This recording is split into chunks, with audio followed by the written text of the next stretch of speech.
Mateus 27, do 11 ao 21. Vamos estar lendo de forma responsiva. Jesus foi posto diante do governador e este lhe perguntou: "Você é o rei dos judeus?" Respondeu-lhe Jesus: "Tu o dizes." A versão é um pouco diferente, mas pode ler nas suas. E sendo acusado pelos principais sacerdotes e pelos anciãos, nada respondeu. Então Pilatos lhe perguntou: "Você não ouve a acusação que eles estão fazendo contra você?" Jesus não respondeu nenhuma palavra, vindo com isso a admirar-se grandemente o governador. Por ocasião da festa, era costume do governador soltar um prisioneiro escolhido pela multidão. Naquela ocasião, tinham eles um preso muito conhecido, chamado Barrabás. Pilatos perguntou à multidão que ali se havia reunido: "Qual destes vocês querem que lhe solte, Barrabás ou Jesus chamado Cristo?" Porque sabia que por inveja o tinham entregado. Estando Pilatos sentado no tribunal, sua mulher lhe enviou esta mensagem: "Não se envolva com este inocente, porque hoje, em sonho, sofri muito por causa dele." Mas os principais sacerdotes e os anciãos persuadiram o povo a que pedisse Barrabás e fizesse morrer Jesus. Então perguntou o governador: "Qual dos dois vocês querem que eu solte?" Responderam eles: "Barrabás." Replicou-lhes Pilatos: "Que farei então de Jesus chamado Cristo? Seja crucificado." Responderam todos. Amém. E misericórdia também. Mas se não fosse por essa misericórdia, a gente não estaria aqui. Então o primeiro ponto é acharmos que a graça estava perdida. O segundo é o plano de salvação. E o terceiro é que somos libertos pela fé. Então vamos começar assim. Quem é Jesus? Yeshua, ou a salvação, que é o significado do nome de Jesus. Jesus foi posto diante do governador e lhe perguntou: "Você é o rei dos judeus?" Então respondeu Jesus: "Tu o dizes." Que é a mesma coisa de como disseste. Então, nesse caso, eu pesquisei quais são os significados do nome de Jesus e está ali. É o sumo pontífice, né? É uma palavra que eu pensei agora, porque eu lembro lá que o pai do Lucas, né, o Edson, ele falou uma vez na profissão de fé que pontífice, né, era o construtor de pontes naquela época. Então, se Jesus era o sumo pontífice, é o mediador absoluto sobre nossas vidas. E ele é o Cordeiro de Deus que tira o pecado do mundo, ele é o Filho de Deus, é o Messias esperado pelos judeus, é o Salvador deste mundo, é Deus, é o pão da vida, luz do mundo, porta e bom pastor. E neste caso, o nome de Jesus significa salvação, o qual vários humanos relatados em nossa Bíblia apontaram para ele, tendo nomes parecidos, realizando feitos, tendo experiências proféticas e nos deixando textos sobre seu caráter, mas o mais excelente nome já existente e nome superior ao dos anjos, tornando-se tão superior aos anjos quanto o nome que herdou é o superior ao deles. Isso nos mostra que quem encarnou não foi um anjo, um malaque ou um mensageiro, e sim Deus, o segundo da Trindade. E neste caso, qual que era a função de Pôncio Pilatos naquela época? Pilatos era governador romano na Judéia e entre as suas funções encontrava-se a de julgar. Ele governava o império, decidia as leis, comandava o exército e nomeava os membros do Senado. Também exercia funções religiosas, pois era o sumo pontífice, isto é, o chefe da religião romana. E Jesus, naquele momento, né, finalmente encontrou aquela pessoa que poderia bater de frente com ele, porque Jesus disputava aquele mesmo cargo com ele. Então, Jesus, ele assumindo aquele cargo de rei dos judeus, ele poderia assumir esses poderes aqui. Jurídico seria de julgar, né, o império, o poder, o executivo, legislativo, entre outros. E nesse caso, ele foi acusado pelo sacerdote e o chefe pelos líderes religiosos, e ele nada respondeu. Então Pilatos lhe perguntou: "Você não ouve a acusação que eles estão fazendo contra você?" Mas Jesus não lhe respondeu palavra, de um modo que o governador ficou muito impressionado.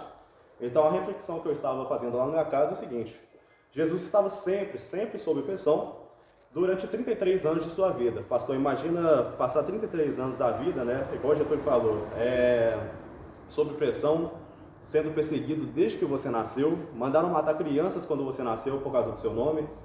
Ele foi perseguido primeiramente por Herodes, depois Pilatos, depois por sacerdotes, por levitas, fariseus e por toda a sua família. E quem aqui nunca foi perseguido em algum momento por pregar o nome do Evangelho de Jesus? É uma reflexão que a gente poderia fazer todo dia. Eu estou sendo perseguido hoje. E nessa época, eu queria lembrar também que a população, né, no período de Páscoa, aumentava 5 vezes, porque todas aquelas regiões ao redor de Jerusalém vinham visitar a cidade para poder estar louvando ao Senhor, ceando com as pessoas, né, fazendo a Páscoa mesmo dos judeus. E a cidade estava lotada e Jesus subiu para Jerusalém para se entregar. Israel, que deviam aceitar eles, né? Israel que devia aceitar Jesus, que era aquele filho esperado de Abraão, o rejeitou.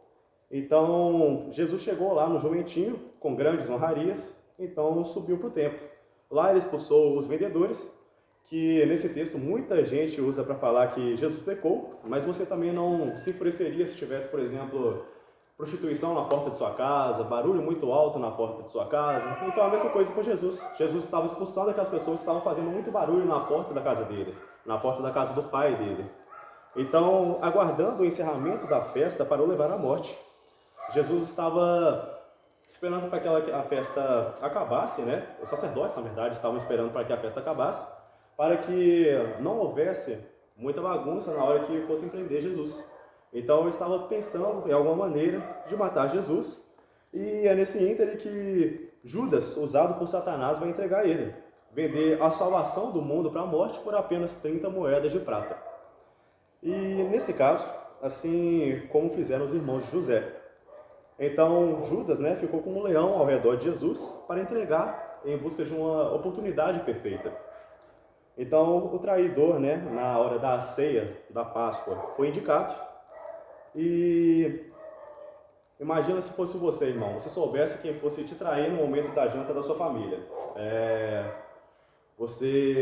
Ele ainda não foi revelado aquela pessoa, né? Não foi revelado uma pessoa que vai te dar uma facada nas costas, mas durante todo, por exemplo, uma janta de Natal, você saberia que aquela pessoa iria te dar uma facada no final daquele ano novo, entendeu? Então era mais ou menos isso a situação que Jesus estava naquele momento. Então, Judas, né, até se faz de bobo também e fala assim: por acaso sou eu, Senhor? Né? E Jesus falou: é você. Então, essa é a prova que ceia também não salva ninguém, porque antes deles falarem isso, o próprio Judas tomou a ceia, mas logo em seguida Satanás possuiu ele e ele saiu daquele local.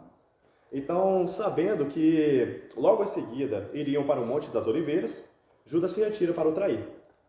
Aí Pedro foi avisado que negaria Jesus e foram para o Monte das Oliveiras para orar, como era de costume de Jesus, onde Jesus suou gotas de sangue. Se Deus sentiu isso, irmãos, imagina que nós não podemos sentir com o nome dele. A hematidrose é uma condição rara, dada quando o ser humano sofre muito estresse e pressão. E durante aquele momento veio tudo à tona, até porque Jesus sabia o que viria logo em seguida. Para provocar a hematidrose, né, é necessário uma fraqueza física acompanhada de um abatimento moral violento causado por uma profunda emoção, por um grande medo, é o que diz o Google, né? Então, Judas, sabendo que aquele era um local que Jesus ia com frequência para orar, ou sabia, né, ou imaginava que Jesus estaria naquele local, chamou a comitiva sacerdotal e os seus soldados. Então, depois disso, Jesus foi humilhado perante todo o sinédrio, e lá cuspiram, bateram muito, e como se não bastasse, Pedro ainda negou depois disso. Depois que ele foi todo surrado, depois que cuspiram, humilharam Jesus, ele ainda negou ele. Aquele quem Jesus estava mais próximo, aquele quem Jesus amava, né? Ele traiu Jesus na última hora.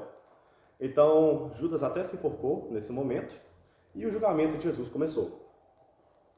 Vamos voltar para cá? Quais os crimes que levaram Jesus para a crucificação? Em muitos casos, estava associado à traição, a levantes militares, a terrorismo, a algum crime que teria levado ao derramamento de sangue, ou seja, quando alguém era especialmente violento, também era punido por violência especial. Aí eu pus a fonte aí, que é o BBC, e por ocasião da festa, né, esse é o texto que a gente leu, e Cristo, o ungido. Jesus, neste ponto, já era conhecido como Cristo, e até a mulher de Pilatos já havia sofrido na noite anterior em sonhos por causa desse sangue inocente que ia ser derramado. Jesus, o Messias esperado das profecias, iria morrer. E agora, onde que ficou a esperança? Se aquele a quem havia ressuscitado pessoas não podia se livrar da morte, a quem que ele poderia mais livrar? Onde está aqueles homens santos, né, os apóstolos, movidos por Deus e as eras que falavam de Jesus. Na sexta ele podia até ter morrido, mas domingo a gente sabe o que aconteceu. Também Jesus foi acusado por inveja. Muitos sacerdotes, né, que eram das outras tribos, né, acusaram Jesus por inveja. Tanto que até o próprio Pilatos sabia disso. Passado o tempo, Caim apresentou alguns produtos do solo em oferenda ao Senhor. Abel, por sua vez, ofereceu as primícias e a gordura do seu rebanho. Ora, o Senhor aceitou com alegria a Abel e a sua oferta. Todavia, não se agradou de Caim e de sua oferenda. Por esse motivo, Caim ficou muito irado e seu semblante assumiu uma expressão maligna. Essa era a expressão que o pessoal ficava contra Jesus naquela época, irmãos.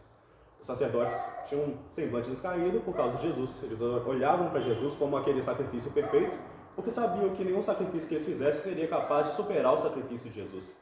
Tanto que o próprio Caifás falou que Jesus iria morrer por nós. Então, voltando para o texto aqui.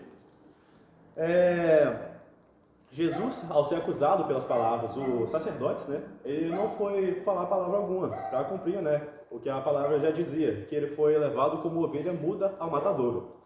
E naquela ocasião, o povo segue seus líderes religiosos, o mesmo povo que outrora estava gritando, Hosana, bendito é o que vem em nome do Senhor, agora caçoava de Jesus e desejava sua morte, excitado pela voz de outro pastor, excitados pela voz do mercenário, que estava logo à porta ali.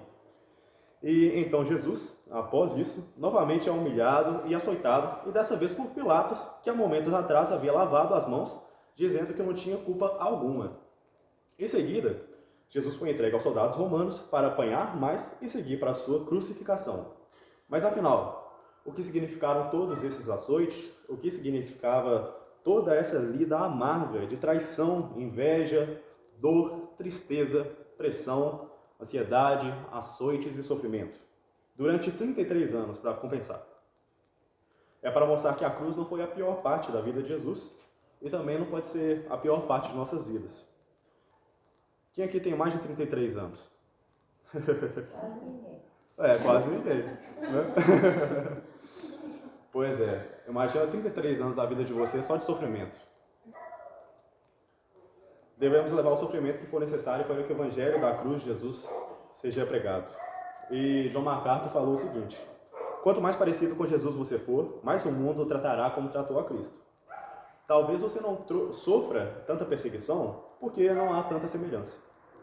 A mensagem da cruz que eu queria deixar hoje, a mensagem de desafio, pastor, a mensagem que eu queria deixar hoje é: tome sua cruz e siga Jesus.